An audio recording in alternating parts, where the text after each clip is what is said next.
Olá, queridas irmãs, queridos irmãos. Começamos mais um programa O Espírito da Letra, analisando a obra de André Luiz, o Espírito, que escreveu através da mediunidade de Francisco Cândido Xavier. Estamos terminando o 10º livro, tá no finzinho. Tava vendo aqui, ó, só falta isso aqui, ó. Só isso aqui para acabar. Mas, de verdade, o capítulo 13º, que hoje nós vamos falar, ele vai nos trazer uma coisa que no Livro dos Espíritos nós vamos encontrar. Se você procurar na obra que eu citei aqui, você vai encontrar a questão 356. 356 do Livro dos Espíritos. Eu vou fazer a leitura, você vai acompanhar aí na tela essa questão. Veja só aqui, Kardec pergunta aos espíritos, nessa 356. Existem natimortos que não foram destinados à encarnação de um espírito? Ou seja, pode acontecer de nascer uma criança sem vida, já nasce morta, mas para a qual nunca houve um espírito destinado, lá desde o começo da gestação? Essa é a pergunta. E os espíritos respondem: sim, existem aqueles que jamais tiveram um espírito designado para os seus corpos. Pode ser, sim, existe. Nada deviam realizar por eles. E é então somente pelos pais que essa criança veio. Ou seja, existem corpos que podem estar sendo modelados no interior do ventre materno, mas que não têm nenhum espírito ainda ligado a ele. E que, certamente, os pais vão ter toda aquela busca, aquela ansiedade, aquele negócio, e quando nasce o ser, que não é um ser, porque não tem um espírito, é todo um sofrimento, é uma angústia, Ou quando aborta-se antes do dia do nascimento, por uma questão natural, por não estar estruturado energeticamente, corretamente, então às vezes a gestação não vai até o final, a mãe fica chateada, o pai que estava esperando aquele ser como seu filho, entram às vezes no estado de tristeza, de abatimento, perdemos, puxa vida, que sofrimento. Então, os espíritos dizem que nestes casos, aquilo que os pais estão passando era o que era necessário, porque naquele corpo não havia necessariamente um espírito. Isto não é o comum, o normal. O normal é que haja sempre uma ligação entre o espírito e a carne que está sendo gestada. Mas já na questão 356, quando o Livro dos Espíritos chega ao mundo, há 166 anos atrás, já Kardec faz essa pergunta e os espíritos respondem que é possível sim. Então, este tema, que aqui está tratado de uma forma bastante rápida no Livro dos Espíritos, aqui no capítulo 13º, é submetido ao Espírito André Luiz. E nós vamos ver que neste capítulo o Espírito André Luiz vai explicar com um pouco mais de detalhe neste livro, e nós vamos nos referir a isto em outras obras também que André Luiz nos trouxe, para você compreender o arcabouço, a estrutura que está por trás dos motivos que levam um corpo estar sendo modelado. E você vai perguntar, mas como é possível se não tem um espírito?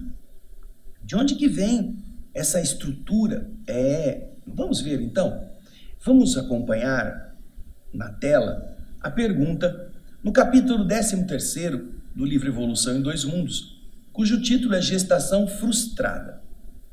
Você vai ver aí o slide com a pergunta: como compreenderemos os casos de gestação frustrada quando não há espírito reencarnante para arquitetar as formas do feto? E essa pergunta está pressupondo várias coisas que nós já vimos, inclusive, aqui neste livro, Evolução em Dois Mundos. Desde o começo, nós estamos vendo que os engenheiros siderais, os engenheiros das formas, espíritos elevados, vêm propiciando o avanço dos diversos patamares evolutivos do perispírito para formar a matéria, para ser o modelador dos átomos, das moléculas, que vão sendo colocadas como se você tivesse, então, um programa. É como quando você tem um torno automatizado. Esse torno, ele vai pegar um pedaço de metal e ele vai fazer vários movimentos para transformar aquele pedaço de metal na peça final. Ele limpa, ele desbasta, ele esculpe com determinadas precisões. E esta forma que vai ter no final está programada. O torno não é uma coisa mecânica, ele não é inteligente por si. Existe uma estrutura, existe um programa que alguém insere com os comandos, medidas, profundidades, o arrasto por quanto tempo. Então, isto que vai fazer aquela forma no final aparecer conforme tinha sido programado, está também definido no nosso perispírito. Quando nós vamos produzir um novo corpo, o perispírito vai servir de modelo para que as moléculas, aquilo que a mãe fornece de matéria-prima, possam ir se organizando, se multiplicando, se combinando de uma forma que o novo corpo corresponda ao programa do espírito reencarnante, marcado no seu perispírito, nas suas linhas gerais, naquela programação inteligente, que é prévia. A carne apenas obedece àquilo. Nós já aprendemos isso neste livro. Porém, aqui, quando ele fala de gestação frustrada, ou seja, quando a gestação não termina, ou termina com o nascimento de um corpo sem vida, por não haver espírito que esteja destinado, desde o começo, a arquitetar, a dar as formas para aquele feto, como que se explica isso, então? Como é possível que aquela pequena combinação inicial de espermatozoide e óvulo possa organizar-se de uma maneira a apresentar órgãos, a desenvolver uma estrutura mínima, mesmo não assim completa, mas já com os órgãos, coração, o tubo neural e outras estruturas que vão sendo desenvolvidas, mas se não tem um espírito para dar a linha geral daquilo? É a pergunta. Então, depois que a gente entendeu que também nesse processo podem existir situações específicas que não correspondam de maneira perfeita a esta regra geral, mas que também existem regras que fazem com que isto se dê, não é ao acaso, isso não é uma aberração, existem outras regras que fazem com que estas coisas aconteçam. Essa é a pergunta. Então agora nós vamos continuar a ler a resposta que André Luiz nos dá neste tema. Acompanhe aí comigo. Em todos os casos, diz André, em que exista formação fetal, gravidez, sem que haja a presença da entidade reencarnante, o fenômeno obedece aos moldes mentais maternos. Então veja só, a mente da mãe, em uma situação talvez de um desejo materno, um desejo de produzir um filho, e eventualmente, tendo, por causa desse desejo, um ancestral que fez com que ela tivesse falhado em vidas anteriores, no processo da reencarnação, quando ela quer muito, e há a condição da fecundação mecânica entre o espermatozoide e o óvulo no interior do seu útero, ela, não havendo entidade para renascer, o molde mental da mãe vai servir para que as células iniciais possam ir se reproduzindo. Por isso que ele diz, sem a presença do reencarnante, o fenômeno obedece aos moldes mentais maternos. A mente da mãe deseja um filho, deseja aquele ser, e estes desejos são forças plasticizantes. Elas vão ajudar, pelo menos na falta de alguém, a estar ali ordenando a multiplicação. A mente materna vai fazer isso de uma forma não tão perfeita, não tão precisa, não tão junto, mas ainda assim vai se desenvolver alguma coisa nesse sentido. E é interessante, por quê? Porque nós vamos observar, por exemplo, isso da natureza. As pessoas que às vezes estão criando animais de estimação, notadamente cães, você já ouviu falar que existem fêmeas, cadelas, que elas têm gravidez psicológica. Ela desenvolve todo o processo de entumecimento das tetas, ela fica como se estivesse esperando uma prole, ela arruma um jeito de fazer um ninho para ela. Ela fica especial, ela fica diferente. Mas ela não está grávida. É uma gravidez psicológica no animal. Ela está preparada para ser mãe. E na ausência da cópula com um macho, ela mesma desenvolve na sua estrutura psíquica e na sua estrutura física a indução para que isso aconteça. Olha que interessante. O poder mental não é apenas observado nesse reino animal inferior ou irracional. Você conhece casos de mulheres que, tendo que amamentar, tendo que dar comida para um bebê porque a mãe morreu, e isso acontece muito em família, por exemplo, a mãe tem um filho que recém-nascido, mas ou ela morre no parto, ou ela morre logo depois num acidente qualquer, e a irmã, a sua irmã, que também é adulta, fica com a criança e não sabe o que fazer. Porém, quando a mente da tia está com desejo de dar uma satisfação, de cuidar daquela criança que ficou porque a mãe morreu, ela pode induzir o funcionamento hormonal do seu organismo a produzir leite. E ela então, produzindo leite, ela amamenta o sobrinho, como se o sobrinho tivesse nascido dela. Nós sabemos que quando existe a gravidez, há todo um sistema hormonal que se organiza para gerar não apenas o campo próprio do útero a receber a célula ovo, mas também o processo de amadurecimento das mamas, das glândulas mamárias para a fabricação do leite, e isto vai automatizar-se.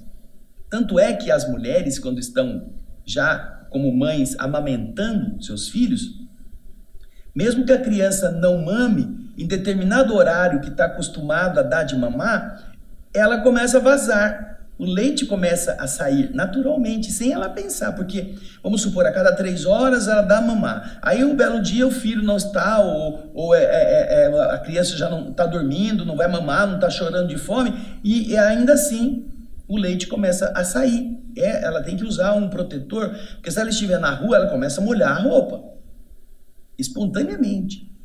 Então, existem casos como esse que eu falei, que o desejo de cuidar daquela criança, mesmo não sendo filho dela, faz com que a mulher, às vezes não é nem parente, ela induza mentalmente o seu organismo a gerar um processo que amadureça a glândula mamária para que a criança tenha o leite materno de uma outra mulher.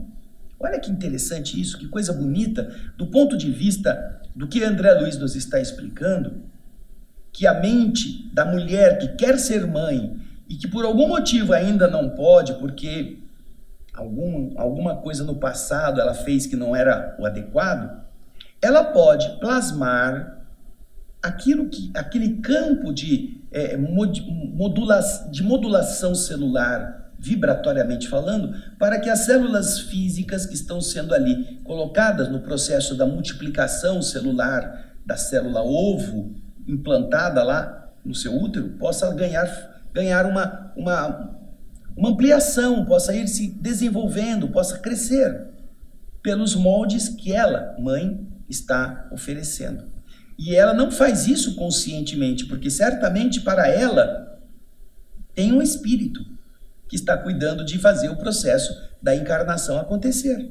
Mas ela fica pensando na criança, ela fica pensando como vai ser, ela fica imaginando o bebê, e isso gera o quê? Gera o molde que vai ser obedecido pelas células que estão em formação. Olha que coisa interessante. É um processo semelhante ao da mulher que não deu à luz, que não está grávida, produzir leite para matar a fome de uma criança que está sob seus cuidados.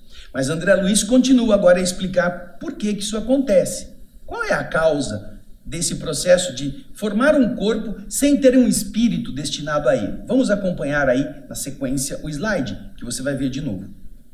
Dentre as ocorrências desta espécie, ou seja, os casos em que isso acontece, existem, por exemplo, aqueles casos nas quais a mulher, em provação de reajuste do centro genésico, do centro uterino, ovariano, ela nutre habitualmente o vivo, o intenso desejo de ser mãe, impregnando as células reprodutivas com elevada percentagem de atração magnética, pela qual consegue formar, com o auxílio da célula espermática ou do espermatozoide, ela não vai formar sozinha, precisará do espermatozoide. Ou seja, ela vai ter uma relação sexual com um companheiro, com uma pessoa do sexo oposto, e esta combinação vai permitir que a célula ovo comece. E então, com o auxílio da sua vontade de querer ser mãe, essa célula ovo, com o auxílio do espermatozoide, obviamente, vai começar a gerar um embrião frustrado, que se desenvolve, embora sem uma utilidade, embora inutilmente, na medida da intensidade do pensamento maternal, que trabalha através de impactos sucessivos, condicionando as células do aparelho reprodutor, que vão ir respondendo aos apelos segundo os princípios de automatismo e de reflexão. Então, esse é o primeiro caso. A pessoa quer muito ser mãe. Talvez ela venha com essa vontade do passado, porque ela não agiu de uma forma nobre em outras vidas, e ela agora quer reparar isto.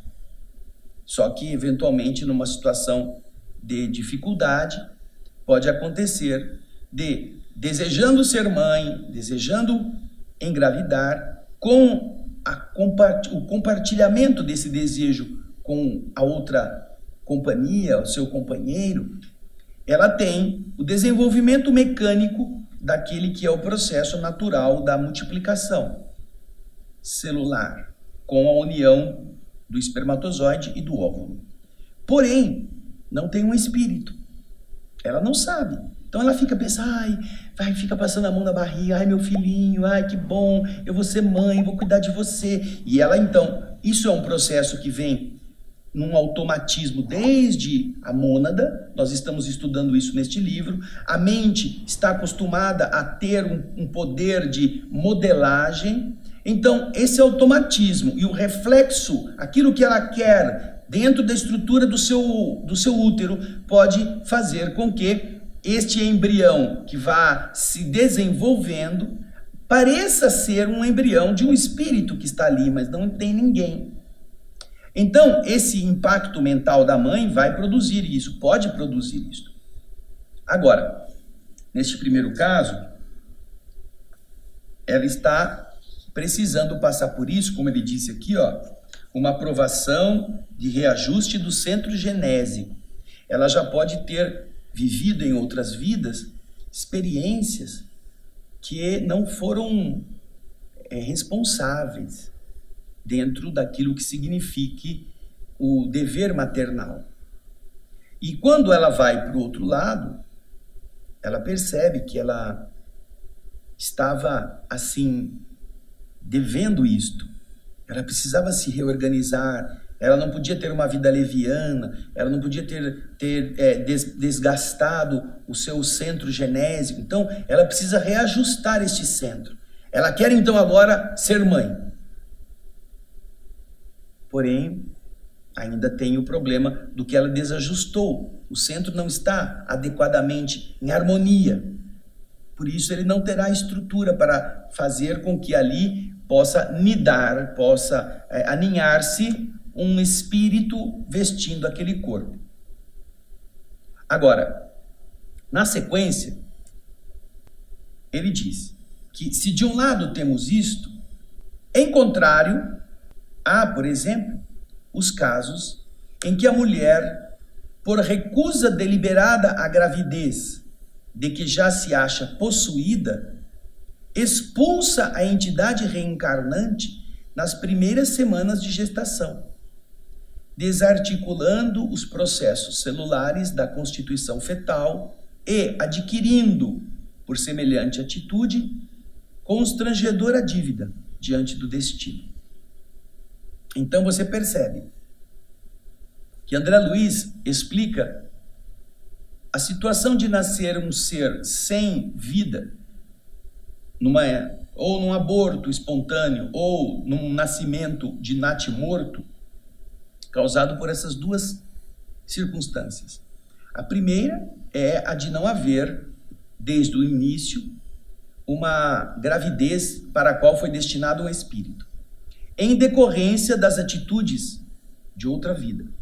Imaginemos uma mulher que em outras vidas tenha tido condições de ser mãe e tenha expulsado periodicamente do seu útero fetos porque ela não queria naquela hora ser mãe. Certamente que você vai dizer, ela tem o direito. Não, ela não tem o direito, ela pode fazer, mas isso não é direito. Ninguém tem o direito de matar. Essa é uma falsa atribuição de direitos que a irresponsabilidade tem tentado transformar em lei, mas isso não é direito. Se houvesse outra maneira de nascer, poder-se-ia dizer que se pode escolher, mas não há outro modo de nascer.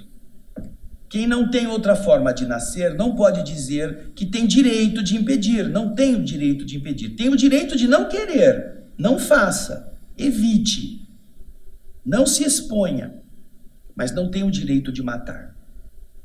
Uma vez estando ali, é algo que ela precisará prestar contas do que ela vai fazer com aquele ser que está dentro dela. Então, num estado, e nós vamos ver isso mais para frente no capítulo da semana que vem, mas num estado em que a mulher, por desajustes emocionais, por não querer, por irresponsabilidade, por imaturidade, seja lá o que for, expulse do seu organismo um ser que está lá em processo de crescimento, ela vai desajustar o seu centro genésico, vai desajustar o seu centro mental, emocional, porque a finalidade da mulher, dentro de tantas outras missões que a mulher possui, é também a de ser a porta de entrada da vida para outros seres que precisam aprender. E ela fechou essa porta na cara. Ela expulsou a pontapé aquele que estava entrando. Ela jogou para fora. Ela deixou entrar e depois catou pelos cabelos e jogou pela janela aquele que estava ali dentro, com a violência própria de um mecanismo abortivo. E isto vai gerar limitações, desajustes que nós vamos ver na semana que vem.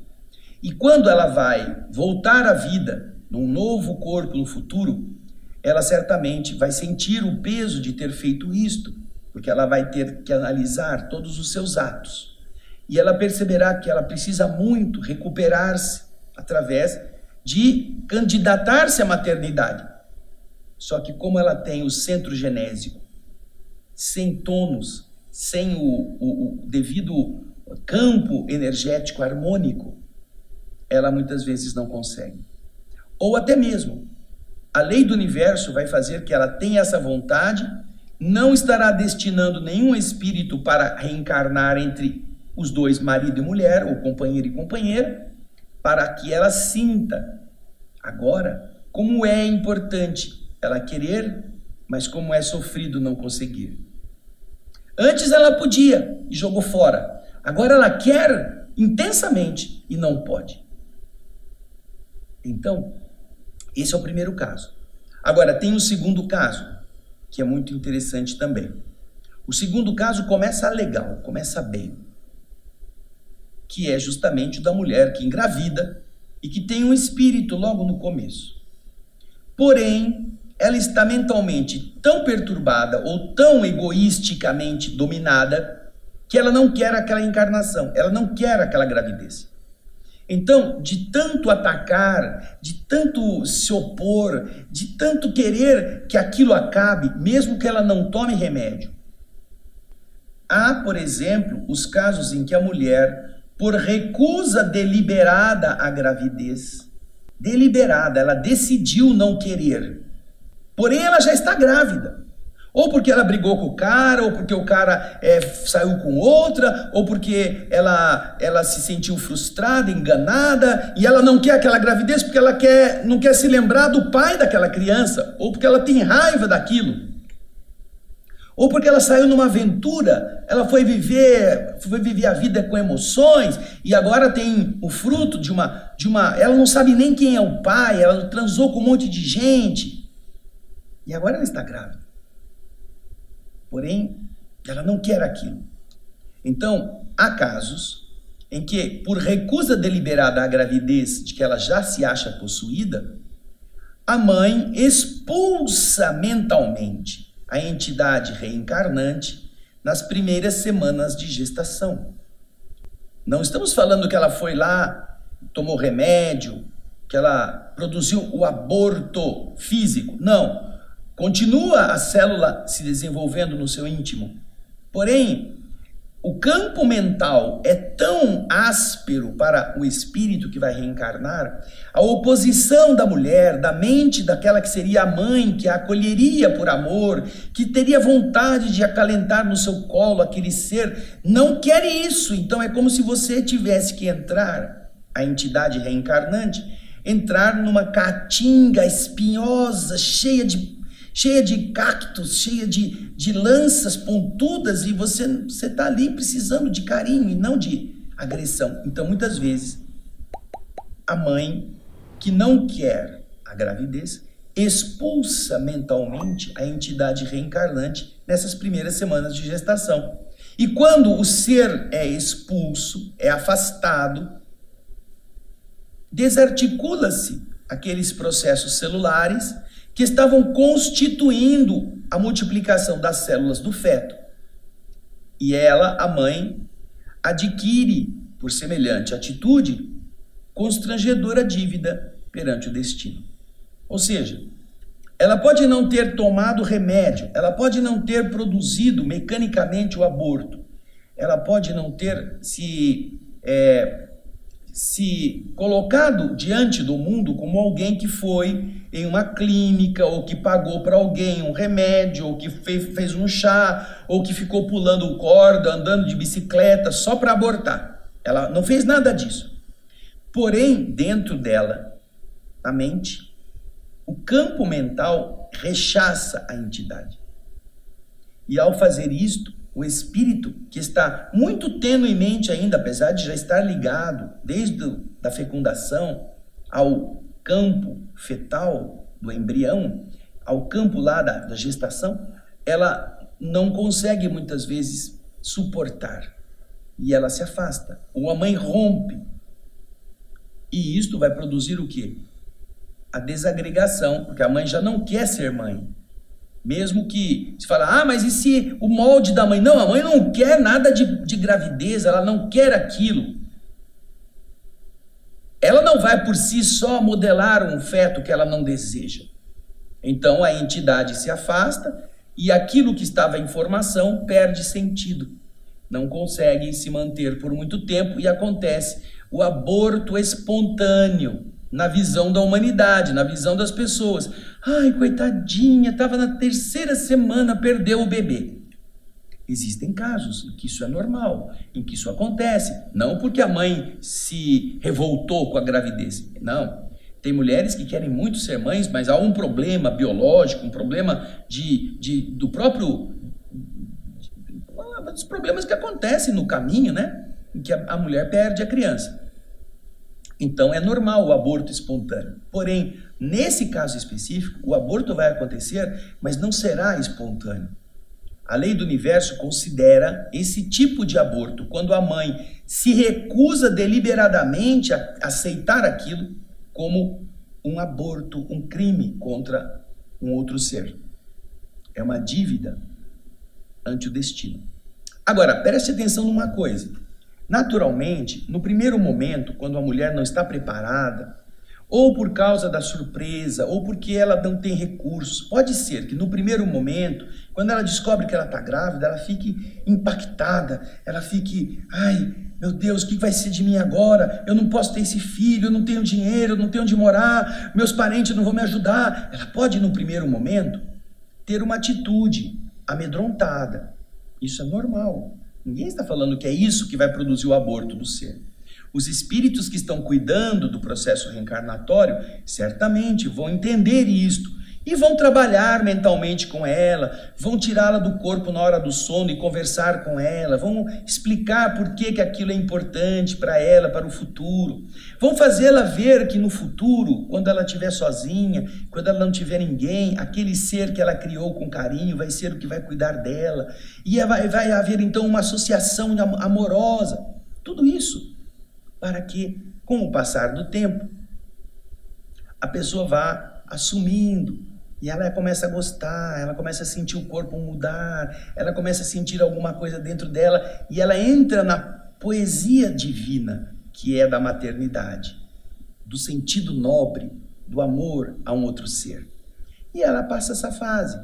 Eu mesmo conheço, porque temos contato com muitas pessoas na nossa instituição, moças que chegaram grávidas sem desespero, sem saber o que fazer. Ah, eu não podia ter ficado assim. Você nota que para aquela pessoa, naquele momento, o ideal seria que alguém arrancasse aquilo dela. E, obviamente, quando vão ao centro espírita, elas não vão para fazer isso. Elas estão indo pedir ajuda, e aí o mundo espiritual envolve com o amor de Maria de Nazaré, com o amor dos espíritos amorosos, que já foram mães, com a proteção para que ela se acalme. E depois de algumas semanas, ela vai e volta, uma vez por semana, toma o passe. Aí você já encontra a pessoa curtindo, sentindo aquilo de bom, porque também os bons espíritos vão atuar junto dos familiares, junto das pessoas mais próximas, para que isso sirva de apoio. Porque fazer tudo sozinho é um desespero, muitas vezes, para a pessoa. Sentir-se recriminada, sentir-se julgada por pais que deveriam, nessa hora, dar apoio a ela, é uma coisa áspera, uma coisa dolorosa. Porém, os espíritos também atuam em favor daqueles que estejam um pouco mais abertos, para que eles possam, com a consciência de que é a vida, não é um crime, não é uma doença, possam apoiar aquela que está passando por essa situação. E depois de algumas semanas você percebe a pessoa já sorrindo, já alisando a barriga, já pensando no futuro. É natural. Isso não vai causar a expulsão do espírito, não. Mas o que nós estamos aqui comentando é o que está descrito no livro Missionários da Luz.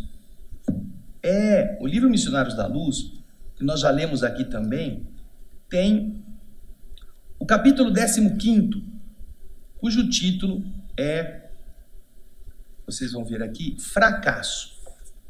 O capítulo 12º, o 13º e o 14º vão falar da reencarnação do Segismundo, tanto do preparo, quanto do período da gravidez, do nascimento, quanto depois do cuidado dos espíritos. São 3 capítulos que tratam da reencarnação positiva, boa, bem organizada, aceita pelo pai e pela mãe. Porém, o capítulo 15 vai contar a história de uma gravidez que não chega a bom termo porque a mãe não quer, a moça não deseja. De qualquer forma, ela se opõe. É o caso Volpini. O espírito reencarnante estava preparado, mas a moça que está sob a ação de obsessores, porque ela tinha uma vida bastante fútil, ela vivia numa forma de vida leviana, se desgastando em emoções, em paixões, em sensações, porque o sexo produz prazer e isso vai como que viciando não apenas a pessoa, mas ela vai se tornando uma ferramenta que espíritos que estão do outro lado, também viciados no prazer sexual, exploram. Existem entidades que se justapõem aos amantes nos momentos do prazer físico, para extrair daquilo a mesma emoção, ou para usar aquela outra parte, vestindo-se da carne daquele que está praticando o sexo, e sentir essa mesma sensação, como se eles estivessem no corpo de carne também. Essa moça, então, estava explorada espiritualmente por algumas entidades, que a queriam manter como sua vaquinha de leite, aquela que dá para eles o que eles querem. E quando ela engravida, numa dessas aventuras, ou numa situação que ela não esperava, estes espíritos também não querem perdê-la, porque imagina, depois que engravida, aí vem, vai ser mãe, aí começa a ficar com o sentimento voltado para, como vai ser a criança, aí eles dizem, mas ao saber que ela está grávida, o próprio companheiro vai voltar para querer ficar com ela, vai assumir a paternidade, e ele vai fechar a nossa fábrica de prazeres. A gente não vai mais poder contar com a moça para servir aos nossos caprichos. Não podemos deixar. E eles estão há muitos meses tentando produzir um aborto. Já, segundo eles dizem aqui, eles já tinham conseguido fazer isso com ela, com a mesma moça, umas 2 vezes. Já tinham feito ela abortar. Antes. E agora, espíritos amorosos estão segurando o processo para impedir que a mente materna termine por expulsar o filho, o Volpini. E então, as entidades dizem assim, nós estamos trabalhando já faz 6 meses e ainda não conseguimos. Aí o outro diz assim, é porque deve ter mão de anjo por trás, que não está deixando a coisa acontecer. Mas se tem mão de anjo, nós vamos botar a nossa mão de demônio aqui, que ela não vai ficar na mercê de uma gravidez que a gente não deseja, nós não vamos perdê-la. Os espíritos conversando um com o outro. E a Pulei e o André Luiz estão vendo aquilo, estão contando para nós. E então, eles dizem, os instrutores dizem, olha, se ela se permitir o que ela está pretendendo esta noite, num campo físico que já está desgastado, num organismo que não está preparado para ir até o final com uma gravidez em bom termo, se ela sair essa noite, se ela não aceitar tudo que nós fizermos para aconselhá-la a ficar tranquila na sua casa, não vai ter jeito, nós não teremos como impedir isto. Então, de verdade, eles mobilizam pessoas, mobilizam maneiras de fazer a moça ser chamada à responsabilidade materna, mas a moça não quer. Então eles sabem que ela vai sair e vai gandaiar, que é a expressão que ela, modernamente a gente entende. Vai cair na gandaia, vai cair fazer tudo que ela tem vontade, se expor, porque ela não quer aquela gravidez também.